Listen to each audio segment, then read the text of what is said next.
आज जुन 3 2026 को दिनमा चाहिँ नेपाली शेयर बजार नेप्से 2.66 अङ्कले बढेर बन्द भएको छ। सानो वृद्धि नेप्सेमा देख्न सकिन्छ र पछिल्लो समय हामीले बजार हेर्छौं भनेदेखि बजारमा खासै ठुलो उतार चढाव छैन। 2700 देखि 2800 को लेभलको बीचमा बजार सानो सानो रेन्जमा माथि तल गरिराखेको छ र बजारको पछिल्लो अवस्था हामीले हेर्छौं भनेदेखि लङ टर्मको ट्रेन्डले एउटा कुरा भनिरहेको छ, सर्ट टर्मको ट्रेडरको लागि अर्को कुरा देखिएको छ र बजारमा खासै मोमेन्टम नहुँदा पनि भित्रभित्र केही स्क्रिप्टहरू सेक्टरहरू चलिरहेका छन्। त्यो कारणले गर्दाखेरि आजको यो भिडियोमा चाहिँ हामी यही तीनवटा मेजर टपिकमा रहेर कुरा गर्नेछौँ। एउटा भनेको बजारको लङ टर्म ट्रेन्डले के भन्न खोजिरहेको छ, लङ टर्मको टेक्निकल एनालाइसिस हामीले हेर्छौँ भनेदेखि के खालको नौलो प्याटर्न देखिरहेको छ अगाडि भन्दा भनेर एउटा त्यसको बारेमा कुरा गर्नेछौँ।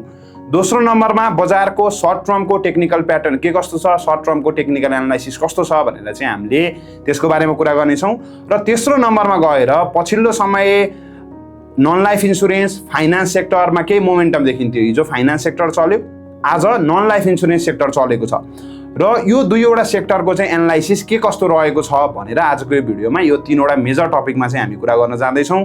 भिडियो इम्पोर्टेन्ट हुनेवाला छ, तपाईँहरूले अन्तिमसम्म हेरेर साथ दिनुहोला। बजारको लङ टर्मको यदि हामीले एनालाइसिस गर्छौँ भनेदेखि मैले बारम्बार भनिरहेको छु, यो पालि चाहिँ बजार जुन यो 2600 को लेभलबाट बजार मासतिर जान थाल्यो 2500 2600 तिरबाट, यो पालिको वृद्धि भनेको चाहिँ अघिल्लो पालिको वृद्धि भन्दा केही फरक छ भनेर मैले कुरा भनि नै राखेको छु र आजको भिडियोमा पनि मैले भन्न चाहे यही कुरा नै। बजार यसरी मजासँगले हाई लो बनाउँदै गइरहेको छ र सबैभन्दा पोजिटिभ पाटो भनेको लङ टर्मको एनालाइसिस हामीले गर्छौँ भनेदेखि बजार 2700 भन्दा मासतिर टिक्नु र विकली चार्टमा अघिल्लो हायर लोलाई ब्रेक नगर्नु भनेको नै यसबाट चाहिँ हामीले के बुझ्छौँ त भन्दाखेरि बजारले केही समथिङ इज कुकिङ भनेर हामीले बुझ्न सक्छौँ। केही तपाईँको अप्पर ब्रेकआउटको लागि चाहिँ बजारले प्रिपरेसन गर्दैछ। अब मैले पहिला पनि देखाएको एउटा कुरा मैले फेरि देखाउन चाहेँ, बजारले कुनै पनि रेन्ज बााउन्ड मार्केट छ भने रेन्ज बााउन्ड मार्केटलाई त्यसै ब्रेक गर्दैन। रेन्ज बााउन्ड मार्केटलाई ब्रेक गर्नुभन्दा अगाडि त्यहाँ केही सिम्टमहरू देखिन्छ, केही क्यारेक्टरहरू देखिन्छ र त्यो सिम्टम र क्यारेक्टर भनेको चाहिँ के हो त भन्दाखेरि बिक्री गर्ने मान्छेले पहिलाको लो नकुर्नु र खरिद गर्ने मान्छेले पहिलाको लो नकुरिकन चाहिँ तपाईँको मासतिरको लेभलबाट नै खरिद गर्नु होइन। अब बिक्री चाप पनि तपाईँको पहिलाको लोसम्म आउने गरी बिक्री चाप नआउनु नै हो तपाईँको बजारले अप्पर रेन्जको ब्रेक गर्नको लागि नम्बर 1 क्राइटेरिया। यो 2200 को लेभल ब्रेक गर्दै गर्दाखेरि हेर्नुहोस् त बजारले 1800 आउने, खालि 1800 आउने, 1800 2200 धेरै समय बजार चल्यो होइन। पुरानो ट्रेडरहरूलाई थाहा छ, कोही नयाँ इन्ट्री गर्नु भएको छ बजारमा भनेदेखि 18-22 को चार्ट एकचोटि हेर्नु होला र यसरी घट्दै गर्दाखेरि बजारले चाहिँ 1900 को लेभलमा चाहिँ रेन्ज बनायो होइन। 1950 1900 देखिबाट चाहिँ 2200 को लेभलमा बजार यसरी खेल्न थाल्यो। 1950 देखि 2200 को लेभल हामीले भन्न चाहिँ सक्छौँ र फाइनल्ली 2200 को लेभल चाहिँ यसरी ब्रेक गरेको छ। चाहिँ रेन्ज बााउन्ड मार्केटको ब्रेकआउट हुनको लागि चाहिँ बजारले रेन्ज सिफ्टिङ गर्नुपर्छ होइन। एउटा रेन्ज सिफ्टिङ भन्ने कन्सेप्ट हुन्छ। यसले सिम्पली के भन्ने हो त भन्दाखेरि पहिला जुन लेभलसम्म लगानीकर्ताहरूले बायरहरूले कुर्थे त्योभन्दा अलिकति माथिल्लो लेभलबाट नै बाइङ ट्रिगर गर्न थाले र सेलरहरूले पनि अलिकति तल गइसकेपछि पहिलाको लोसम्म पुग्ने तरिकाले सप्लाई दिने होइन। एउटा लेभलमा आएपछि सप्लाई चाहिँ रोकिने, अलिकति डल हुने सप्लाई होइन, सप्लाई दिन नचाहने मान्छेहरूले त्यस्तो खालको सेन्टिमेन्ट जब बजारमा हाबी हुन्छ त्यसपछि नै हो बजारले रेन्ज बााउन्ड मार्केटको चाहिँ अप्पर रेन्जलाई चाहिँ ब्रेकआउट गर्ने। अब हामी यो लङ टर्मको एनालाइसिसमा छौँ भनेपछि अब बजारले चाहिँ यसरी अहिलेको टाइमको रेन्ज हामीले हेर्छौँ भनेदेखि 3000 देखि 2800 3000 देखि 2500 2600 को रेन्ज थियो। तर यो पालि बजारमा फल आउँदै गर्दाखेरि बजार चाहिँ तल्लो लेभल यो लेभल आएन। हेर्नु यही लेभलबाट नै तपाईँको चाहिँ मासतिर बसिरहेको छ भनेपछि जस्तो गरी तपाईँको बजारले यसरी 2200 ब्रेक गर्नुभन्दा अगाडि एउटा रेन्ज सिफ्ट गरेको थियो, अहिले पनि तपाईँको रेन्ज सिफ्ट गरेको छ। अब 2200 ब्रेक गर्नुभन्दा अगाडिको रेन्ज सिफ्टिङ यदि हामीले हेर्छौँ र कति टाइम चाहिँ बजार त्यो लेभलमा टिकेको थियो भने हामीले हेर्छौँ भनेदेखि रेन्ज सिफ्ट गरिसकेपछि पनि बजार चाहिँ तपाईँको 168 दिनसम्म चाहिँ लगभग यो 2200 देखि 1950 को बीचमा बसेको थियो।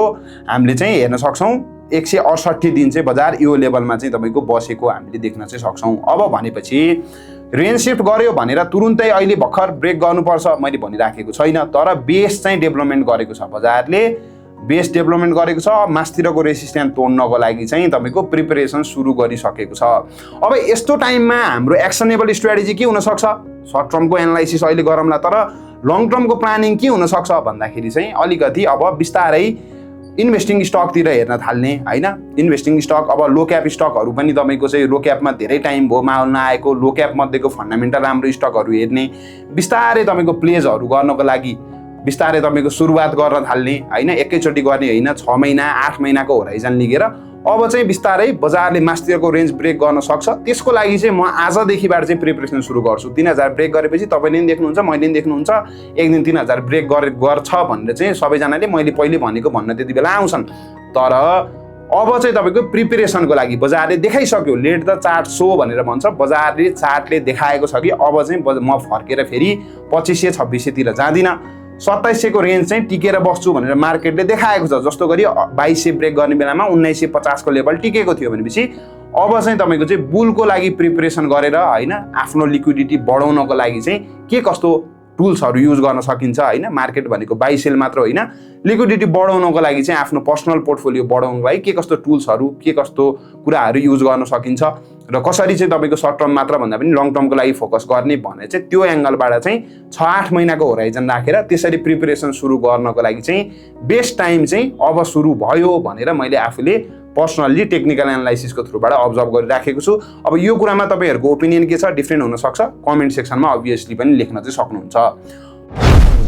र दोस्रो सेक्सन सर्ट टर्मको एनालाइसिसको हामीले कुरा गर्छौँ भनेदेखि बजारको सर्ट टर्मको ट्रेन्ड हामीले हेर्दै गर्दाखेरि बजारको सर्ट टर्मको ट्रेन्ड भनेको एकदम सङ्कुचित भएको छ हैन। बजार खासै ठुलो मोमेन्टम मार्केटमा छैन। यसरी यो लेभलमा चाहिँ साइडवाइज बसिरहेको छ हैन। मास्तिर लो साइडपट्टि हामीले हेर्छौँ भनेदेखि लोलाई चाहिँ मास्तिर सिफ्ट गरिरहेको छ है, मास्तिर सिफ्ट गरिरहेको छ। हाई हामीले हेर्छौँ भनेदेखि हाई चाहिँ एउटै रेन्जमा बसिरहेको छ। अब यदि बजारले चाहिँ कन्टिन्युअस यो 2800 को लेभललाई स्ट्राइक गरेको गर्ने हो भनेदेखि 2800 को लेभलको रेसिस्टेन्स चाहिँ अलिकति विक हुन जान्छ र यसलाई चाहिँ ब्रेकआउट गर्ने सम्भावना बढेर जान्छ। भनेपछि अब बजारमा अहिले तत्कालको लागि एक्सनेबल स्ट्राटेजी भनेको 2700 भन्दा तलतिर जान थाल्यो भनेदेखि छुट्टै तरिकाले सोध्छु, 2700 भन्दा मास्तिर बस्छ बजार भनेदेखि चाहिँ होल्डिङ पोजिसन लिन सकियो र बजारले 2800 को लेभललाई पनि ब्रेकआउट गर्छ राम्रो भोल्युम सहित भनेदेखि त्यति बेला चाहिँ तपाईँको चाहिँ कुन चाहिँमा चाहिँ ठुलो बिग मनीको इन्ट्रेस्ट देखिन्छ, कस्तो स्क्रिप्टमा कस्तो स्टकले चाहिँ सबैभन्दा पहिला आफूले हेर्ने गरेको इन्डिकेटरहरूलाई ब्रेकआउट गरेको हुन्छ, कता कारोबार रकम धेरै आइरहेको छ, त्यस्ता स्टक हेरेर चाहिँ सर्ट टर्मको लागि पनि एग्रेसिभ ट्रेडिङ गर्न थाल्न सकिन्छ।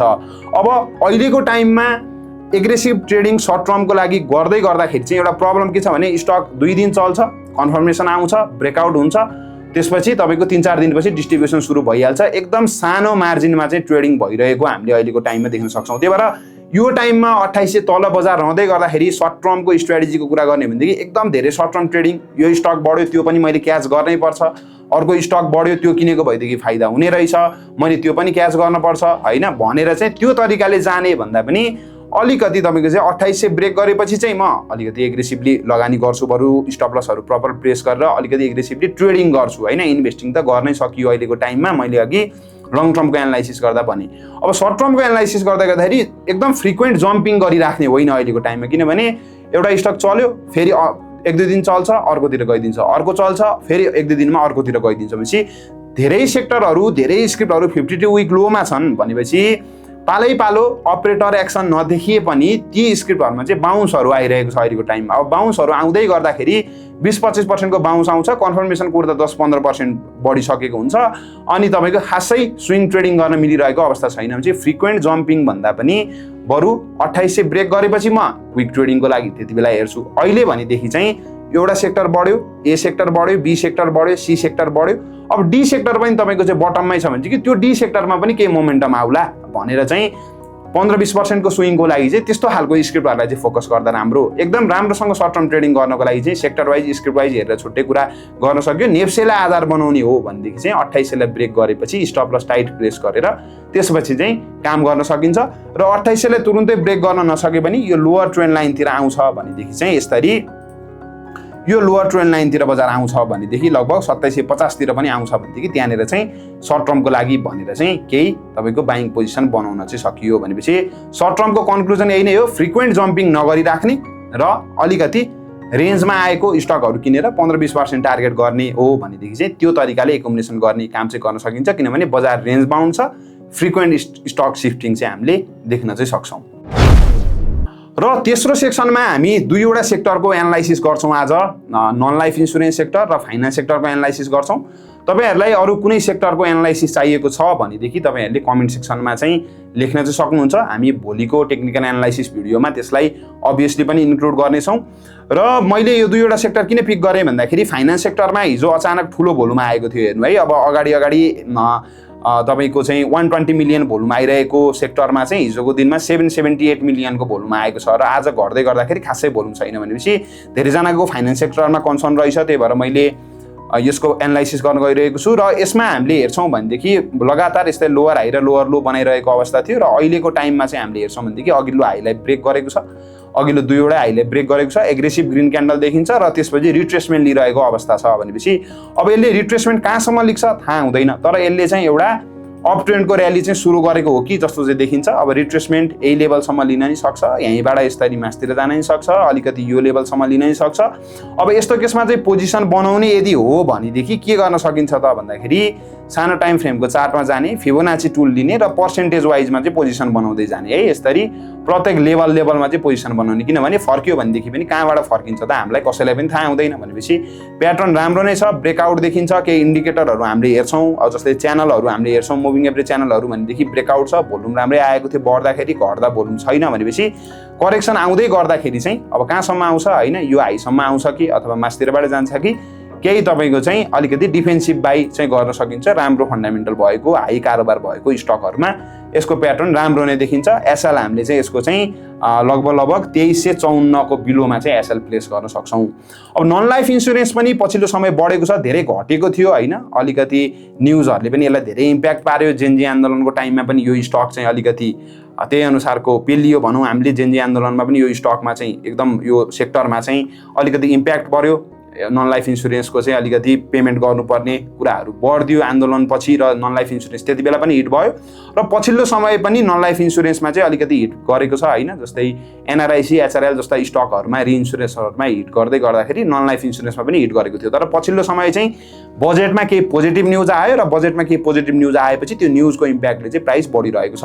र अब टेक्निकल अवस्था हामीले हेर्छौँ यसको भनेदेखि चाहिँ एउटा यो रेन्ज भनेको चाहिँ पहिला लामो टाइम टिकेको रेन्ज थियो र यसरी लामो टाइम टिकेको रेन्ज थियो। यो रेन्जलाई ब्रेक गर्यो, रिटेस्ट गर्यो, त्यसपछि फेरि फल आएको छ र फेरि पनि यो रेन्जलाई टेस्ट गर्न गइरहेको छ भनेपछि अब यो सेक्टरमा चाहिँ ठुलो लगानी गर्नको लागि चाहिँ के त भन्दाखेरि यो तपाईँको रेसिस्टेन्स चाहिँ ब्रेकआउट हुनु जरुरी देखिन्छ। नत्र भनेदेखि चाहिँ न्युजको इम्प्याक्टले घटेको थियो, न्युजकै इम्प्याक्टले चाहिँ एउटा रेन्ज मेन्टेन गर्दैछ, ब्यालेन्स आउट गर्दैछ भन्ने हामीले बुझ्न सक्छौँ। अब फेरि यो लेभलमा पुगिसकेपछि चाहिँ यसलाई ब्रेकआउट गर्यो भनेदेखि एग्रेसिभ र्याली सुरु होला, नत्र भनेदेखि चाहिँ एउटा रेन्ज मेन्टेन गर्न चाहिँ खोज्दैछ भनेर हामीले बुझ्छौँ।